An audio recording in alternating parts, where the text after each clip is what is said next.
Who is the bravest person you ever known? Someone you would say would be a hero. If I asked everyone in this room, I'd probably hear something like a firefighter, a police officer, or someone in the military. For some people, it would be the mother or the father. For me, the answer is a little different. You see, my father was not my hero. Growing up, my father and I had a strange relationship. He wasn't the kind of father who celebrated my accomplishments or offered me words of encouragement. In fact, praise was very rare for my father. They were far and few. What I heard much more often was criticism. Two words still stand out the most to me. Two phrases still stand out the most to me. You are useless and you don't deserve anything. Those were the things he said out in anger. They were phrases I heard throughout my entire life. When you're a child, you don't know how to separate the words from the truth. If the person who's supposed to encourage you tells you you're worthless often enough, eventually you start to believe those things. Looking back now, I know those words don't define who I was, but as a child, they shaped the way I saw myself. So as I grew older, I believed I understood exactly who my father was. I never imagined there was another side to him. After my father passed away, my brother began telling me stories I had never heard before. He told me about the man my father was long before I was born. My father grew up in a small village in Laos, where he and the rest of our family were farmers. To them, it was ordinary life. They weren't soldiers, they weren't political leaders, they were simple people just trying to provide for their families, never expecting that war would one day force them to make impossible choices. During the Vietnam War, life in his village changed forever. My father told me that whenever word spread that the Pathet Lao army were approaching, the entire village disappeared to the village. Imagine leaving your home without knowing whether you would ever return. Imagine wondering if everything you owned would still be there, or if you'd ever be alive to see them again. Imagine living like that, never knowing if today would be the day you would leave everything behind, and never knowing if you'd ever come back. And so, my father lived that way for most of his life. He would later marry and have children under those conditions. After years of living that way, my father reached a point where he was tired of constantly running. He decided that he would surrender with his family. Think about that decision for a moment. Continue running and risk being captured,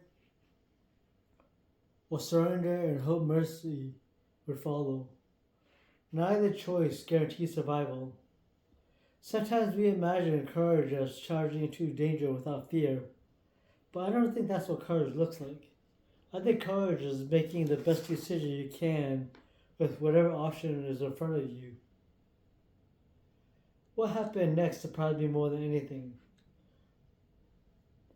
One family decided to go with him, and then another, and then another. Before long, people were trusting my father with the lives of their wives, their children, and their future. No one voted. No one appointed him. They simply trusted him enough to follow. I thought about that moment many times. My father never asked to be the leader. No one gave him a title. Leadership wasn't something he claimed. It was something other people saw in him when they needed someone to follow. But surrender doesn't mean safety. You see, my uncle fought alongside the United States during the war. So if the authorities ever discovered that connection, it would have meant death for him, and possibly for everyone with him. So once again, my father faced an impossible decision. Instead of trading one fear for another, he began planning another escape. He and others secretly bribed truck drivers to take groups of family towards the Mekong River. Under the cover of darkness, They crossed into Thailand in small groups so soldiers wouldn't notice everyone disappearing at once. Eventually, my family found refuge. 2 years later, they came to the United States. If my father hadn't found the courage to make those decisions, I wouldn't be standing here today. If my father hadn't chosen differently, my life would have been completely different. I might never had the opportunity to stand in this classroom, pursue my education, or share the story with all of you. In conclusion, my father was not my hero. But when others needed one, he became theirs. For years, I believed I knew exactly who my father was. It wasn't until after his death I realized a person can be deeply flawed and still be capable of extraordinary courage. My father's story taught me that courage is reserved for soldiers, first responders, or people we admire the most.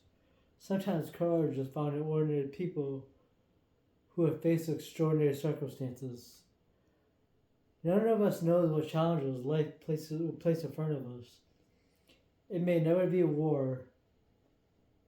It may be a personal loss, a difficult decision, or a moment when someone else needs us to be strong for them. We spend so much of our lives wondering if we're strong enough to face life's greatest challenges. But the truth is, you never know how much courage you have until life asks you to use it. Thank you.